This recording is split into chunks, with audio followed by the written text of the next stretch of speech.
Hello everyone, welcome to the new video in this operating system series. We saw about batch processing in the previous video.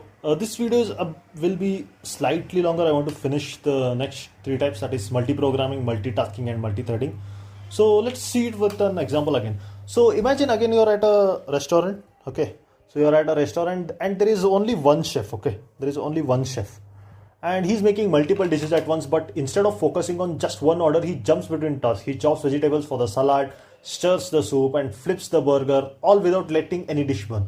So when it comes to multi-programming, similarly, the operating system loads multiple programs in the memory. So if this is the memory, OS will load all multiple programs, P1, P2, P3, and at the same time and switches between them. So the CPU, which is like chef here, processes one program for a bit, then switches to another. It doesn't finish the first program before starting the next, but it keeps them all moving forward bit by bit. This improves CPU utilization and reduces idle time.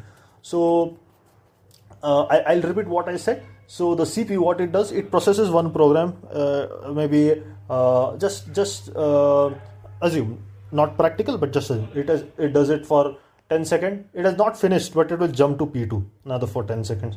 So this is what. So let's say we are running a word processor, a music player and a file download. The operating system keeps all three programs in memory, switching between them, so none of them are stalled completely. We saw about starvation, right, in previous video. So it should not happen. So this is about multi-programming.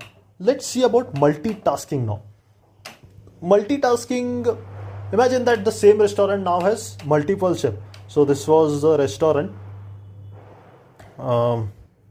There was a restaurant and there are multiple chefs, C1, C2, C3, whatever, multiple chefs there. So instead of one chef juggling several dishes, each chef can focus on one dish or switch between a couple of them at the same time. One chef could be cooking the main course while another handles the desserts. So similarly, multitasking, it's like its advanced version of multi-programming. So where multiple programs are actively running at the same time, P1, P2, P3, these will be running at the same time. Here what happened, first P1 was running, then we went to P2. They're not running at the same time, but here, because there was one chef, right, if we consider the example, but here all will be running at the same time. So operating system rapidly switches between them, but it's so fast that to the user it looks like all programs are running simultaneously. So example, when you're typing in a document, you might also have a YouTube video playing in the background and a file downloading, all without any noticeable delay. This is an example. So there is one more extended this, just for the sake of knowledge I'm saying, this is preemptive multitasking. Okay. So preemption, we'll study about preemption in detail in the upcoming videos, but if the CPU decides which task to switch and when without waiting for the program to finish, it's called preemptive multitasking. It's like the head chef assigning tasks to each chef, deciding who works on what for and how long. So yeah, now this is so okay. I want to so this is visible. I want to include the third one also here. Next is multi-threading. Let's again take this restaurant example only. So let's say instead of cooking one dish at a time, the chef or chefs are working on different parts of the same dish simultaneously. One chef is preparing the sauce, another is grilling.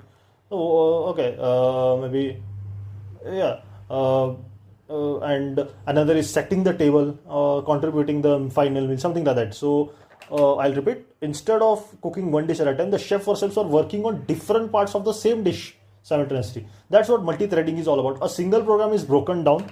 So this is one program. It is broken down into smaller units called threads, maybe T1, T2, T3. It is broken down into threads which can be executed independently and simultaneously by the CPU. Each thread represents a part of the process that can run in parallel with other threads, making program more efficient and faster. So let's say you are using a web browser while one thread handles loading the page. So suppose T1, this will handle loading the page, okay, loading page. And another might be rendering images. Thread 2 might render you the image. Okay. And yet another is checking for user input like mouse clicks or scrolling. All these threads are part of same browser, but they're handling different tasks. So if let's do a quick comparison. Okay. So what is this? Multi-programming and multitasking and multi-threading. So I want to just compare time. So here one chef just one chef. Let's take our example. One chef is switching between chef switches between several dishes. Okay, he switches between several dishes. So the CPU switches between multiple programs in memory to maximize efficiency. Multitasking. So we have many two or more chefs. Okay, two or more chefs in the kitchen, and the CPU handles multiple programs at the same time, giving impression that everything is running simultaneously. Okay, so multiple programs simultaneously. Next is multi-threading. It's like working on different parts of the same dish. Different parts or stages of same dish. So what happens here? A single program is broken into threads T1, T2, T3 and making the process faster. So from multi-program to multitasking, multi-threading, operating system have evolved to manage resources efficiently and make sure our computers handle more tasks at once. These systems are the backbone of seamless experience we enjoy today. So if you found this video on explanation helpful, be sure to hit the like button and subscribe for more awesome tech insights. See you in the next video. Thank you. Bye bye.